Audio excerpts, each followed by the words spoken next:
Hjertelig velkommen, alle sammen. Her var det sterkt lys.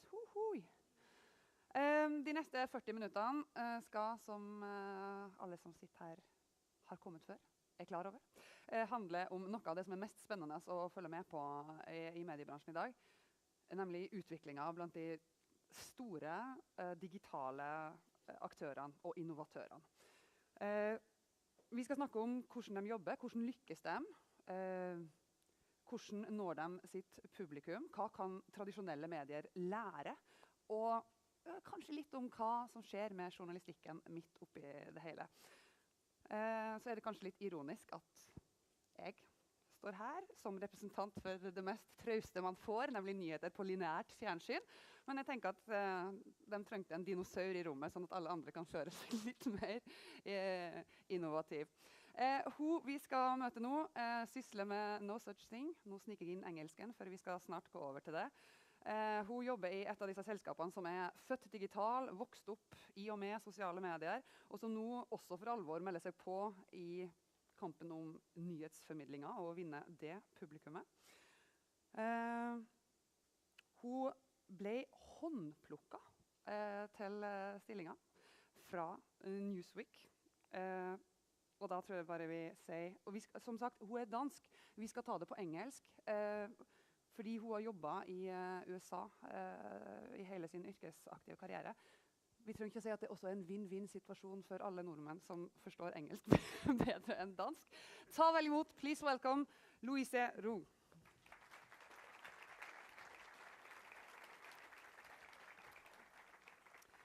Vi har avtalt på Skype hva vi skal ha på oss.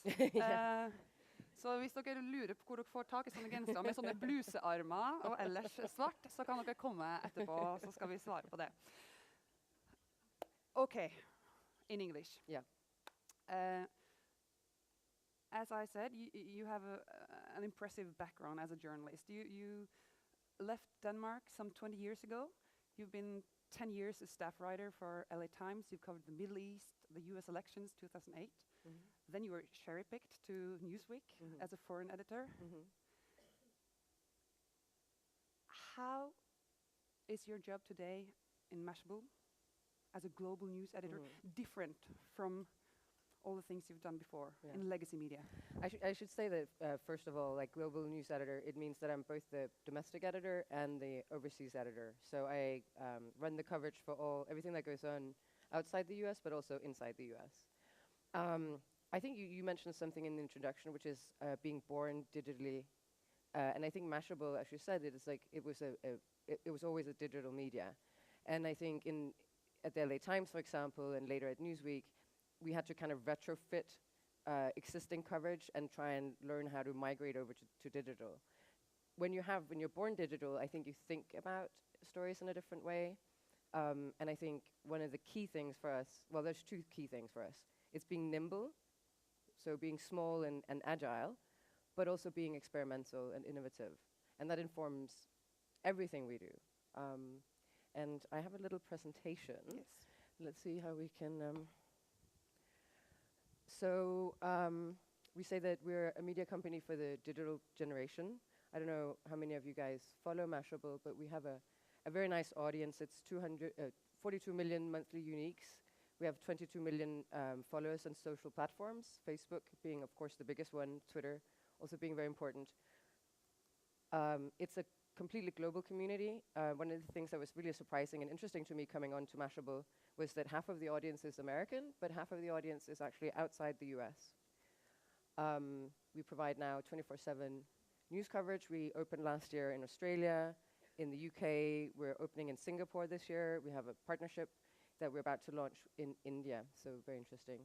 The other thing I should say about our audience, which I think is really fascinating, it's 18 to 35-year-olds primarily, and it's almost split evenly 50-50 between men and women. So that's a great audience to have. We're obviously on mobile being, as everybody knows, where everything is at.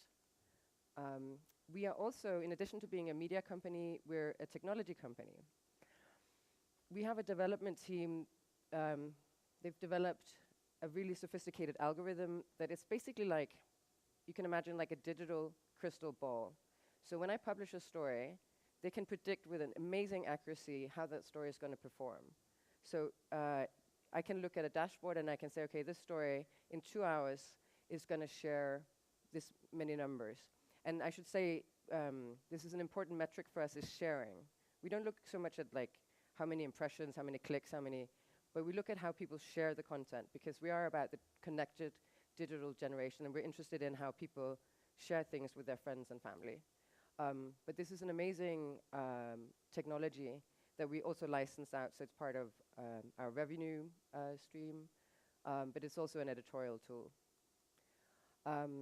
We'd like to say that we redefine the storytelling for the digital era. We do that in a lot of ways. Today, of course, it's the election in the UK. If it's a bit distorted, you'll have to forgive me. I had to do this PowerPoint myself, and I'm not so good with the PowerPoint. But we have, in terms of the storytelling, we've had a lot of really interesting things doing, for example, something a little bit dry like the UK elections. We did an animation where we used Game of Thrones and the characters from Game of Thrones and the families to explain the UK elections. So, you know, who were the House of Lannisters was, of course, the Tories and so on. And it was animated, and it had Jon Snow, who's a Channel 4 News presenter in London, big television star in the UK. He was narrating it. It was really fun, so I'll recommend you guys go and look at it. Tell stories in new voice and new format. The first thing I ask myself as an editor is, where does the story live? On what platform? What is this? Is this Snapchat? Is this a Vine? Is it Instagram? Is it a more traditional story? I think very rarely do we do text, plain text. Like, we're very visually oriented, for one thing. There's a very interesting study done by Quartz in terms of what people, where the audiences are. And it turns out that there are enormous audiences for the small, the quick, and big audiences also for the more long-form immersive. There's almost nothing for the 800-word traditional newspaper story. And as somebody, I grew up in newspapers. I have written so many 800-word stories. And it turns out nobody ever wanted to read them. Now that we can measure that, of course, we want to try and avoid that format. So one big story that we did and covered very intensely in these past weeks was the killing in Baltimore, the death, rather, of Freddie Gray, who's a black resident in Baltimore. He's 25 years old. Police arrested him. There was some kind of scuffle. Somebody was there with a cell phone and a camera and videotaped the arrest. There was actually 2 people. So there was a record of the arrest, and in this recording you can see and you can hear Freddie Gray yelling in pain. 4 officers, they shove him into the back of a police van. And then this police van, instead of going straight to the station, they drive around 45 minutes around Baltimore. At the end of this journey, Freddie Gray had a smashed voice box. He was in cardiac arrest, and eventually was taken to hospital, where he died a week later. This led to huge protests in Baltimore. Of course, there's been a whole kind of narrative and a whole series of stories in the US about police brutality, especially against black citizens. And we covered this very intensely. I sent down one of my reporters to Baltimore for the funeral. In retrospect, that was a good idea, because that's when everything sort of kicked off and you saw the images of the city being set on fire and so on. One of the things, we have a sort of 2-pronged approach for our coverage. Partly we cover things from the office. We have what we call a real-time news team. They use user-generated content, eyewitness news, different technological tools to kind of tell the stories from the office. But we also send people to places like Baltimore, where they're expected also to be kind of talented, multitasking journalists. They periscope, they tweet, they do Instagrams, and so on. And this was one of the more successful stories we did. Basically, this 45-minute journey, during which something kind of terrible happened to Freddie Gray that caused him eventually to die. We mapped it. We did a GIF of the map, and this was all done in like a couple of hours.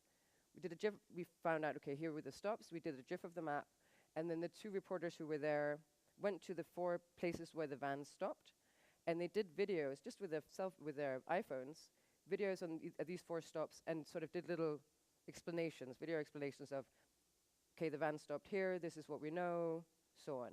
And then there was a post and we embedded the video and the map, of course. But all of it took maybe, I don't know, a couple hours.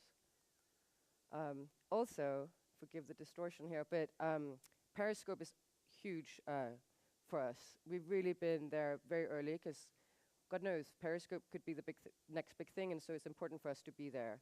I don't know if it made the news over here, but in Baltimore there was a baseball game, and they closed it to the audience out of security concerns during these riots. So there was this really bizarre spectacle of a ball game being played to an empty stadium. So what we did, we figured out, we looked at a map and we said, okay, is there any place, any vantage point here near the stadium? And we found out there was a hotel. So we booked the suite at the hotel, and then the 2 reporters stood on the balcony, periscoping the game and talking to people who were there and interviewing each other. And it was a huge success. It was really fun to watch. So we have, maybe it was a bit ripped off from the BBC, but we like to inform, inspire, and entertain. As I said, we do live coverage from the office with our real-time news team, but also scene reporting. This is from Ferguson earlier in the year, similar story to Baltimore. In terms of reporting tools, I'm going to go through this quickly because I'm sure you guys already know this. We use Twitter lists to organize sources. We use technological tools like Geophedia to find social content. And as I said, we get boots on the ground. And one of the things that's important for us is also to stay with the story. So it's not just that we're fast and we like to be fast and be the first ones there and do all the things in real time, but we also stay with the story. So for example, in Ferguson, we sent Amanda, who's pictured here. This was a fellow journalist who'd been tear gassed, and she's putting milk in his eye because that apparently helps. And she stayed with the story, and we sent her back twice, where she wrote some really, went back and spoke to some of the people. Like there was a woman who had an antique store that'd been looted. She went back and found that woman again, and okay, what happened to that antique store? Tell these bigger stories, because there is an appetite for that as well. And that was an example of that story. We have a long form format, which is basically like a magazine, where we almost daily publish 5,000 words pieces. So longer, more immersive narrative pieces. And that's it.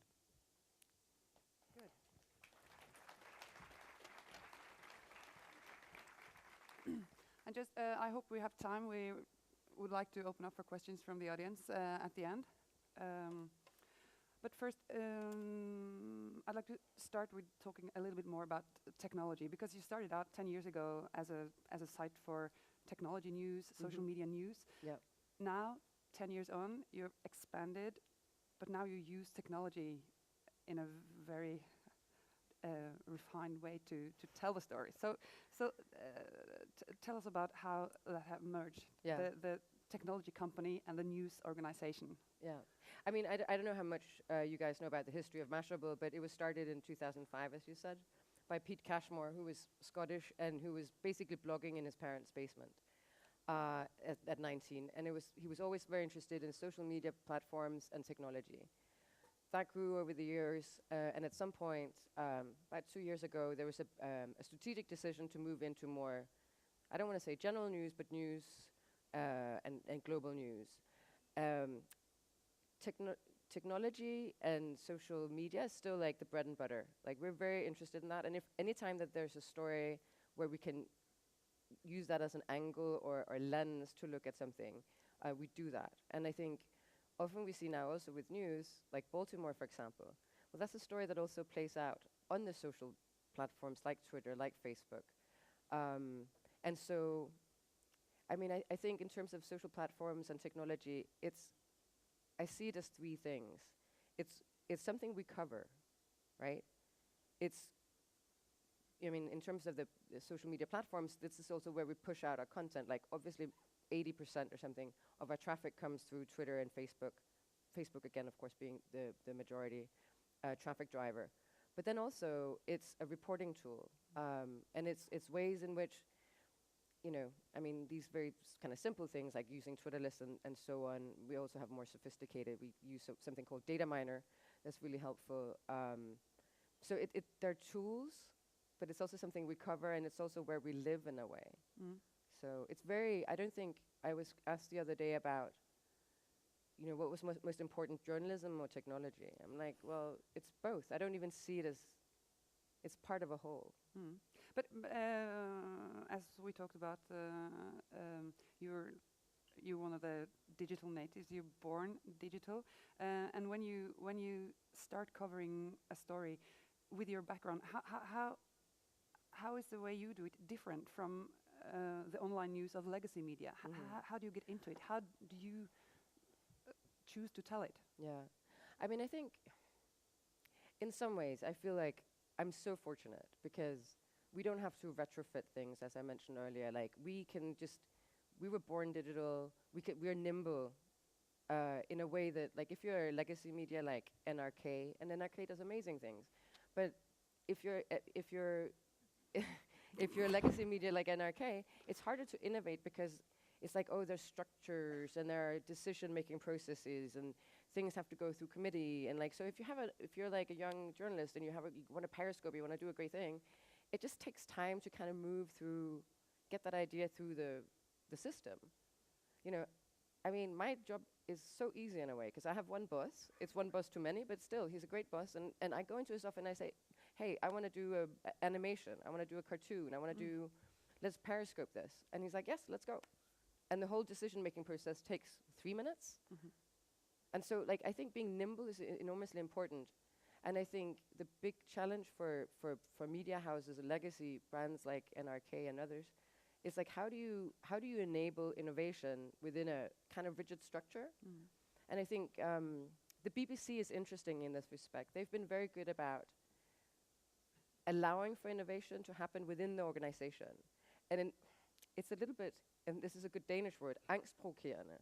It's like, it's scary to let somebody, a young kid, just kind of run free like a pirate somewhere and just do his thing or her thing without supervision, without without being part of the decision-making process in a way. But I think that's what you need to do, and that's what BBC has done. There's a great guy over at BBC who does experiments with chat apps like Snapchat and so on, and they've been really innovative in this regard. But it's because they're allowing him to kind of do his own thing. And I think, I mean, that's the biggest, I think, difference between legacy media and a place like Mashable is like, we can be nimble. And being nimble and being agile and being fast, it's just everything today. And you succeed. Of course, we had the numbers, 42 million users, 22 million followers in social platforms. And your audience is like the dream for the legacy media. I mean, 50-50 men, women, 50-50 US overseas, 18 to 35.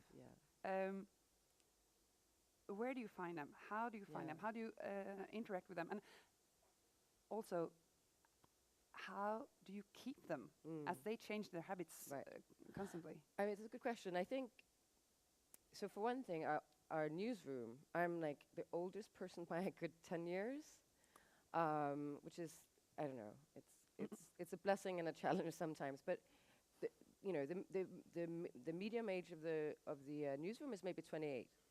So in other words, our newsroom is as old as our audience. So the way in which the journalists in the newsroom consume news and are interested in news and follow news and kind of find the news it reflects our audience. So I think we're very good at picking up, okay, now people are migrating over here, or now maybe we should look at Snapchat, or maybe we should look at this platform, or because this is interesting. And so very much almost in real time we can, like as the audience, their habits change and their consumption of the news changes, so do we. Like again, it's the thing about being agile and being nimble. So how do we keep them? I think in a way, the idea that you can keep an audience and that you have some kind of brand that you deserve to keep an audience is kind of wrong. I think, I think of it like every morning I go into battle. and I have to be the best, and we have to be the best, and we have to be the most interesting, engaging. I don't. I don't know that. I mean, I hope that we can keep them and we can grow them, and I think we can, because I think we do interesting things. But I don't expect it. I don't have an expectation that they're gonna come back. And I think also, again, that's a. I don't want to. It's not a competitive thing necessarily, but it's just. I don't deserve an audience just because my name is Mashable. Like we have to make ourselves. We have to earn it every day. But I'm happy with that because that also inspires a lot of creativity and energy.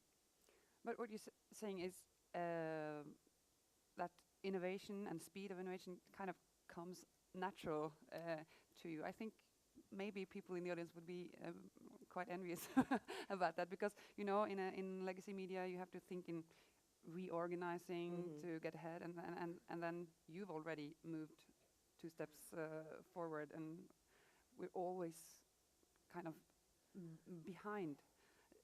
Don't you have any consciousness about innovation in terms of structuring it and working with it? Yeah, no. I mean, it was funny because I was asked this the other day in Denmark about like processes and like what was the flow, the organizational flow chart, and like how does things move? How do I institutionalize innovation? I'm like, well, I mean, that's the point. Is like you don't. Again, to be nimble, to be fast, it has to be more organic, I think. And if your culture is not organic like that naturally, then maybe you have to figure out ways in which you can make it internally, like make little incubators within the organization to change things. Because, I mean, I think like NRK, it is, I mean, it's not that we're going to talk, it could be DR or BBC or a lot of other, so much good work is being done. And there's a core mission, and there's also like, I mean, I'm in a really privileged position because I don't have to cover the world. I don't have to cover anything. Every morning I can come and say, okay, and we do at the editorial meetings, like, no, we're not going to do that story, we're not going to do that story, don't care about that, don't care about that. This is a fun one. That's the one we're going to do. We'll only do the fun stuff. And that's a great, I mean, I feel so privileged to be able to do that. And of course, if you have a public service brief, as NRK, for example, then you can't do that. You have to do all the other things too. And the question is then, how do you make that interesting? But I mean, I also there's a lot of, I've met a lot of the digital kind of mavens from NRK out in the world, and I think there's a lot of really interesting, innovative stuff going on. But how important? How do you define a success? You said you're, of course, like everyone these days, measuring everything. Is it a number of clicks? Is it number of shares? Is it different parameters that defines a success for you? Shares is a really important metric for us. And actually, I should say, if we had the website up, when you look at our website, I sort of see the website as a shop window. It's where we sort of present, what we have in the store today, but it's almost fully automated. So because we can see obviously what's most popular, what's rising. So everything, there's sort of 3 columns on the site and a top bar. And everything it starts on the left side, and then as it becomes more and more popular, as audiences kind of share it, it moves to the right. So in other words, instead of me and a bunch of editors sitting and fighting over and spending energy saying, my story needs to go there, or this is a good story, and playing this kind of Tetris game of making everything fit, our audiences determine what the website looks like. And here comes the old-fashioned journalistic gut feeling. Hey, you have to give the audience something they don't know that they want. Not just give them what they want, not just cover what's most popular. Yeah, so we have what we call the Top Cat, which is the main banner story, and that's something we do curate. So, for example, today, of course, it's going to be the UK elections, and certainly on the UK part of the site, there's going to be the UK elections because that's the story that we think is the most important, But I also think like there's this idea that what's popular is somehow the fluffy stuff. I don't think that's true at all, and I think. Look, I think as an editor, you have to think about 3 things. You can be competitive in terms of speed, you can be competitive in terms of scoops, or you can be competitive in terms of what I call thought scoops. And thought scoops, that's the way you think about the story. It's the angle, it's the storytelling, it's the platform. I mean, I think the Game of Thrones animation was a good example of a thought scoop, because it was really fun. It got a lot of response. People really liked it, and it was a different way of telling the story. And I think also, like, I mean, incidentally, I'm sort of, there's a lot of hand-wringing about, oh, journalism, the state of journalism, and what are we going to do, and it's hard, and where's the money, and all that stuff. But when you think about being in the audience, being a reader, and I don't care if you're 18 to 35, or 42, or 60, there has never been a better time to get your information. It's interesting, it's engaging, it's visual, it's from around the world, it's video, it's in real time. Like, this idea that, oh, there was a golden age, some you know, and it was 20 years ago, I just don't think that's true. I think, I mean, every day I look at, I have my tweet deck open, like I have 2 screens at the office, and the tweet deck is open, of course, all day long. And I just feel like, God, there's so much stuff I want to read and see and watch, and that other people are doing, that the competition is doing, and it's so interesting. And we talked about this because you've been a foreign correspondent, Middle East, for the Los Angeles Times. And as we talked earlier, I asked you, you know, foreign journalism will never compete in number of clicks. But then you said, well, look at our story at Yemen. Yeah. So Yemen was a good example. So Yemen, a super complicated story about Saudi Arabia now going in and bombing, and it's a sectarian conflict, and it's a regional conflict, and it's U.S. involvement, and it's Houthis, and like it's super complicated. And so my thought, okay, what's our job here? Is it to kind of give a big regional chin-scratching analysis of all the different power plays in the region? Or is it really more simply just to say, okay, this is Yemen. Come and look at Yemen. This is because it's one of the most beautiful countries in the world. So I just asked our photo editor to find, 10, 12 pictures, like the most beautiful pictures he could find of Yemen, and do a gallery. And we did this beautiful, just 12 pictures. It had maybe 50 words of introduction saying, you've probably heard that Saudi Arabia is bombing, there's a lot of politics going on, but it's easy to forget the country itself. And here's the country, look at it. And it's shared so well. It was just really enormously popular. And it was one of those things that took 10 minutes. But what did the audience learn about the conflict? But so I think they didn't maybe necessarily learn something about the conflict, but they learned something about the country. And I think I felt that we had done a service to our readers or to our audiences. We had shown them this beautiful country. Somebody else is going to take care of maybe that analysis, or maybe we'll do it tomorrow. But, again, it's like the New York Times, they have to cover everything, and they have to do all that analysis. I don't have to do that. And but I also think it's not a question, in a way, it's not a zero-sum game. I mean, yes, I'm in competition with the New York Times, but I'm also doing something that's so different than what they're doing. And so I think it's all boats rising. They do something that they're really good at, and God, they're amazing. We do something else that I think we're good at. And for the reader, for the audience, hey, you get both. And again, as I said, like I don't, I have my tweet deck open. That's how I read the news. I never go to sites anymore. I don't go to the New York Times in the morning and look at all their stories. I just open my tweet deck. And of course, I follow the New York Times. And I just handpick the stories, and I get this great a la carte menu of everything that's on offer. You just mentioned money making. You told me you think money making is the least interesting part. Yeah. But I guess in the audience, many people could just dream about being in your situation. You're going to double the size of the newsroom this year, from 60 to 120. Yeah. So that might not be the situation for everyone. So, but how do you get the funding? How do you get money? So very quickly, we're mostly it's ads. It's also the technology I mentioned before, Velocity, that we license. We have an events business as well. I wanted to the thing you were saying about us doubling in size, and we've also just taken some more funding. But in terms of us doubling in size, that's a huge challenge. It's like being a startup all over again. Like, it's changing the culture. It's an existential challenge. and change always is. And I think the existential challenge for us doubling in size is a slightly different existential challenge than like changes in a big organization like NRK. So I think we just come at it in different ways. But for us, it's like, I mean, I have to spend so much time thinking about hiring people.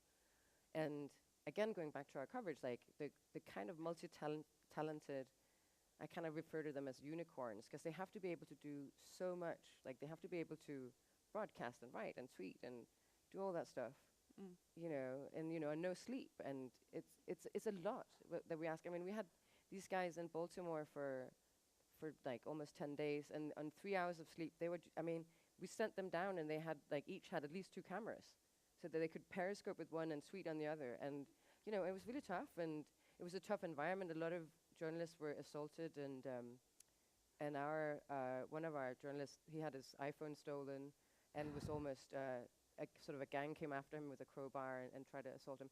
So a really tough environment, and he has to do all these things at the same time. And honestly, again, with your background, doesn't anything get lost in the storytelling on the way with the multitasking? You know, of course I'm biased, but I look at our coverage out of Baltimore. I looked at it, I tallied it last night, and I think we did more than 60 stories out of Baltimore. I mean, that's amazing. And it's not just 60 quick posts. Those were 60 good stories where we either were first on something.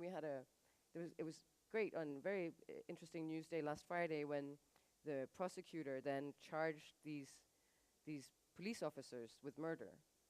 Very heavy charges.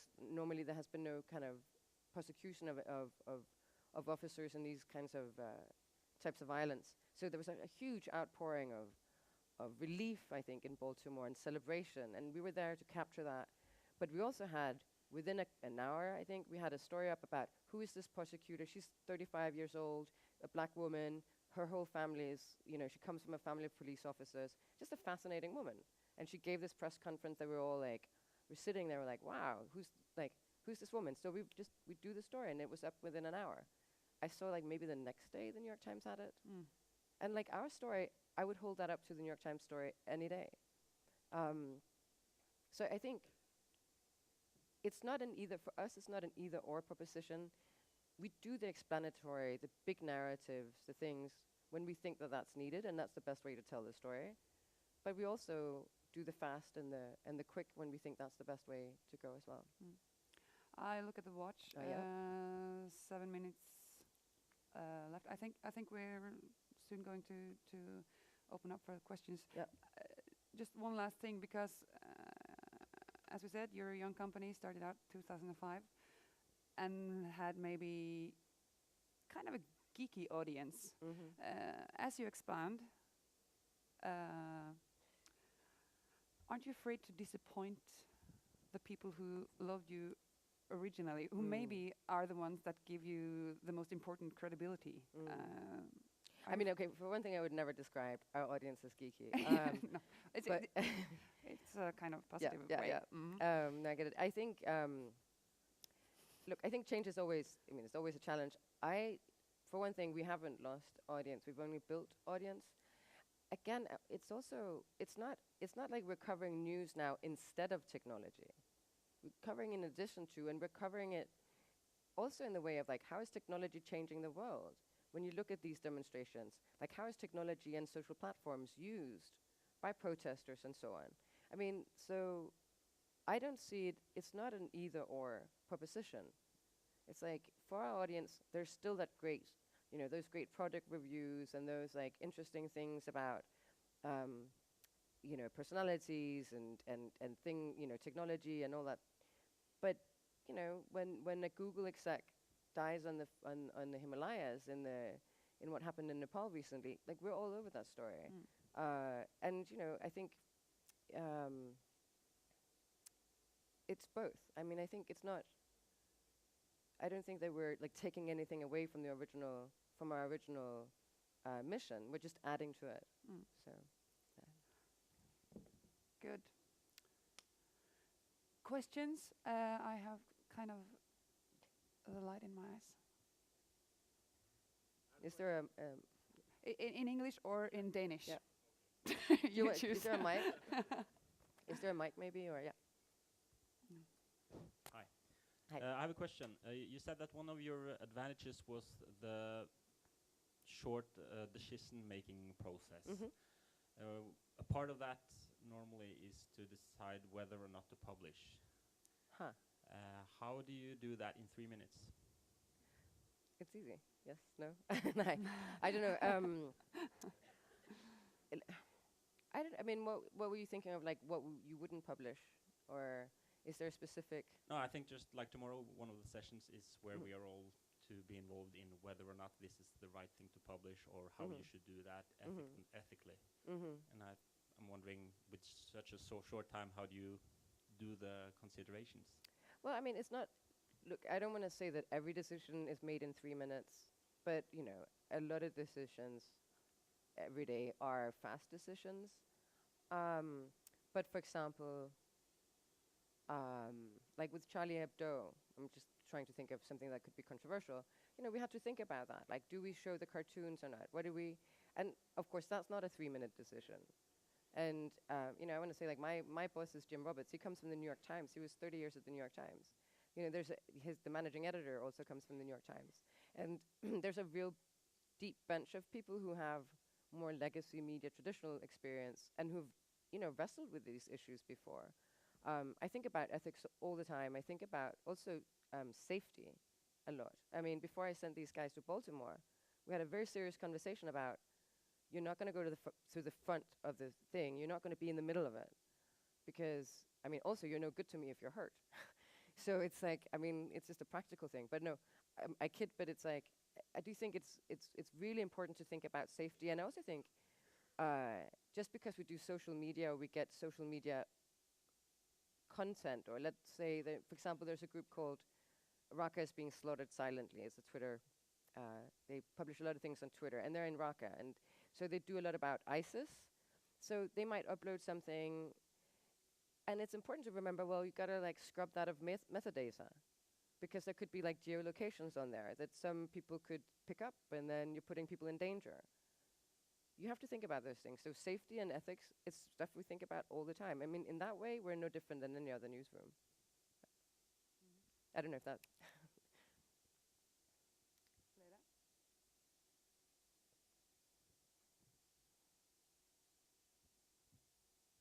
I wonder if you could tell me a bit more about how your velocity tool works in detail, please. Oh God, no. Because I'm not on the development team, and I have to say I have a somewhat limited understanding of it. It's a very sophisticated algorithm.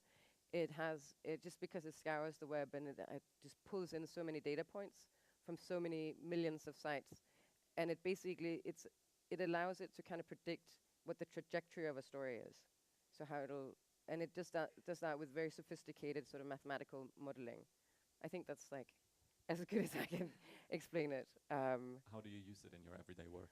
So it's interesting because you know, it has a dashboard, so I can look at, okay, this story or that I'm publishing, this is going to do like this, or but here's a BuzzFeed story that just published, is going to do like this.